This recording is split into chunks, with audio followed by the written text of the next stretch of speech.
வணக்கம் நண்பர்களே! இன்றைக்கி பார்த்தீங்கன்னா, முருங்கைக்கீரை பொடி எப்படி செய்யுதுன்னு பார்ப்போம். அதுக்கு முன்னாடி அதோட நன்மைகள் நிறைய நம்ம பார்ப்போம். முருங்கைக்கீரையில வைட்டமின் சி, பி சத்துக்கள் நிறையவே இருக்குது. அடுத்து பார்த்தீங்கன்னா, புரதம், கந்தகம், குளோரின், தாமிரம், கால்சியம், மெக்னீசியம் போன்ற நிறைய சத்துக்கள் வந்து இதில் நிறையவே பார்த்தீங்கன்னா, மூளைக்கும் ஹார்ட்டுக்கு இது வந்து பெரிய நன்மைகளை தரக்கூடிய பார்த்தீங்கன்னா பொருளாக ஒன்று இருக்குது. பல்வேறு நோய்களை வந்து குணப்படுத்தக்கூடிய கீரையோட இது இருக்குது.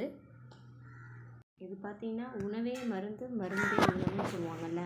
அந்த மாதிரி இது வந்து இந்த கீரை வந்து நம்ம எடுத்துக்கிட்டாலே, நம்ம டெய்லி சாப்பிட்ற ரொட்டீனில் இதை எடுத்துக்கிட்டாலே நமக்கு வந்து இந்த கீரையை இந்த பழமொழியோட ஒப்பிட்டா மிகையாகுமா?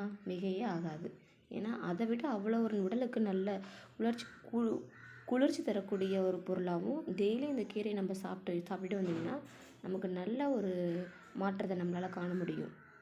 அடுத்து இதை பறித்து வெள்ளை துணியில் நல்லா சுத்தமாக க்ளீன் பண்ணிவிட்டு நிழல்லையே 3-4 நாளாக காய வச்சு அதை பார்த்திங்கன்னா மிக்சரில் போட்டு அரைச்சி நல்லா சல்லடையால் சலிச்சுக்கிட்டு அந்த அதோட வேர்லாம் இருக்கும், அதோட கம்பெல்லாம் இருக்கும், அது வந்து நம்ம இப்போ எடுத்துகிட்டு சலிச்சுக்கலாம். அழகாக சலிச்சுட்டு நல்லா ஒரு பவுலில் போட்டு ஏர் கண்டெய்னர் பவுலில் நம்ம அதை ஸ்டோர் பண்ணி வச்சுக்கிட்டு கிட்டத்தட்ட ஒரு 3 மாதம் வரைக்கும் நம்ம அதை ஃப்ரிட்ஜில் வச்சா ஒரு 6 மாதம் வரைக்கும் நம்ம ஸ்டோர் பண்ணி வச்சுக்கலாம். இது கெட்டே போகாது.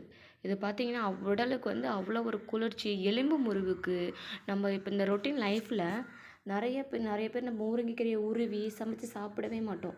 நானே எங்கள் வீட்டில் முருங்கைக்கீரை இருக்குது, நான் சமைச்சு சாப்பிட்றதே கிடையாது. ஆனால் நமக்கு பசங்களுக்கு கொடுக்கணும், நம்ம டெய்லி அதை உருவுறதுக்கு நமக்கு டைம் கிடையாது. அதனால் என்ன பண்ணேன், கீரை இதுமாரி நிழல்ல காய வச்சு எடுத்துக்கிட்டு நிழல் வச்சு உருவி பொடி செஞ்சு நான் வீட்டிலேயே வச்சுக்கிட்டேன்.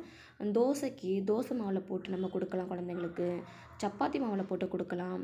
அடுத்து பார்த்திங்கன்னா, நம்ம எதில் கஞ்சோ எதில் நம்ம சுடு கஞ்சி வைக்கிறோம் இல்லை அதில் நம்ம கொடுத்துக்கலாம். எதில் வேணால் நம்ம இல்லை சூப்பு நம்ம சூப்பு செய்கிறோம்ல அதில் கூட போட்டுக்கலாம். ரசத்தில் போட்டுக்கலாம். ரசப்பொடி யூஸ் பண்ணுறோம்ல, ஜீரகம் மிளகுலாம் யூஸ் பண்ணும்போது அது ஒரு ஸ்பூன் போட்டுக்கலாம். இது மாதிரி நம்ம டெய்லியும் எடுத்துகிட்டே வந்தோம்னா குழந்தைகளுக்கும் மூளைக்கும் அவ்வளோ ஒரு நல்லது, எலும்புகளுக்கு நல்லது, நிறைய சத்து.